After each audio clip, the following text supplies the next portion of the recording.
भागवत कथा के अंतर्गत आता है कि एक बार राजा दुर्योधन के पास 10,000 शिष्यों के साथ दुर्वासा मुनि आए।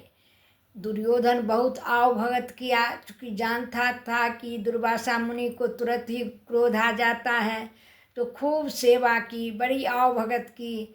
और जब जाने लगे तो दुर्योधन बड़ा ही विनीत स्वर में कर जोर कर कहा कि हे मुने, मेरा भाई, बड़े भाई जो युधिष्ठिर हैं, वो अपने 5 भाइयों के साथ, पत्नी के साथ जंगल में रहते हैं।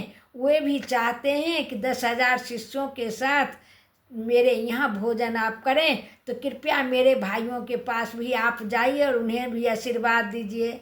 दुर्योधन ऊपर से तो बड़ी मीठी बात बोल रहा था, लेकिन भीतर मन में बड़ी ईर्ष्या भरी हुई थी। मन में था कि जंगल में उसको अपने तो खाने के लाले पड़ रहे हैं, कुछ मिलता नहीं है। 10,000 शिष्यों के साथ दुर्वासा मुनि जाएंगे और वो कुछ आवभगत करेगा नहीं, उनकी सेवा कुछ होगी नहीं। वो क्रोध में वो श्राप दे देंगे और सदा के लिए पांडव रूपी कांटा मेरे से दूर हो जाएंगे। यही मन में दुर्भावना थी। इसी भाव से उन्होंने भेजा, दुर्योधन ने भेजा।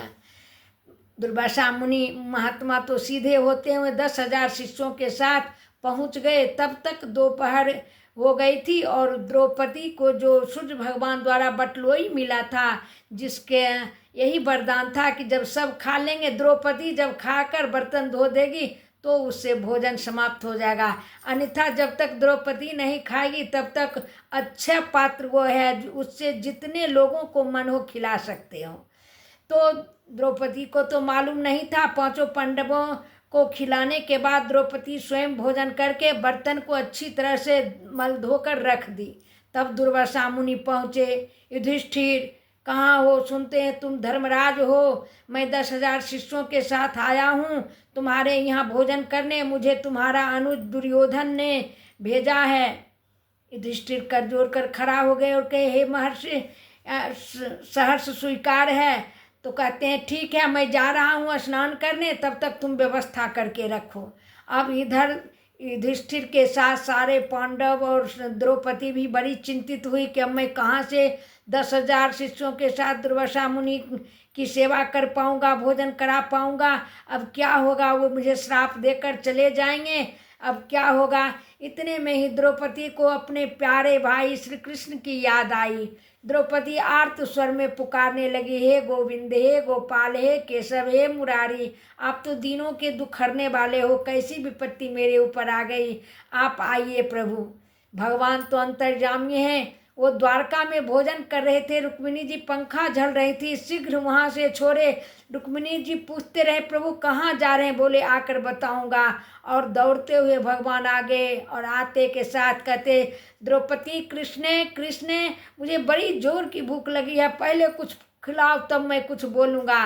द्रौपदी कही, हे प्रभु मेरी बात तो सुने। तो नहीं, मैं कुछ नहीं सुनूंगा, मुझे बहुत जोर की भूख लगी है, पहले मुझे कुछ खिला दो।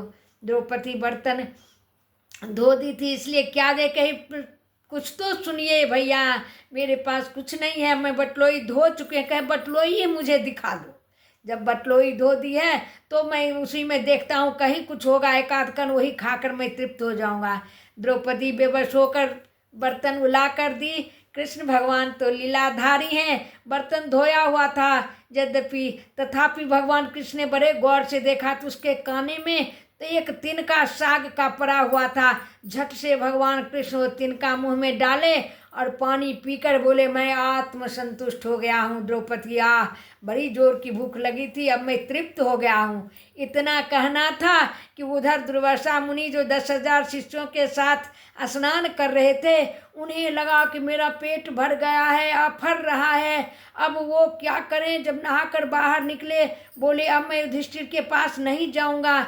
10,000 शिष्य का, महाराज मेरी भी यही हाल है, मैं क्या करूं। कहे, यहाँ से भाग चलो जब तक। और भगवान तो लीलाधारी भीमसेन को कहे, भीम भैया जाके बुला लाओ मुनि को, यहाँ कुछ घर में खाने को नहीं है। भीम सोचते हैं, कहते हैं बुला ला।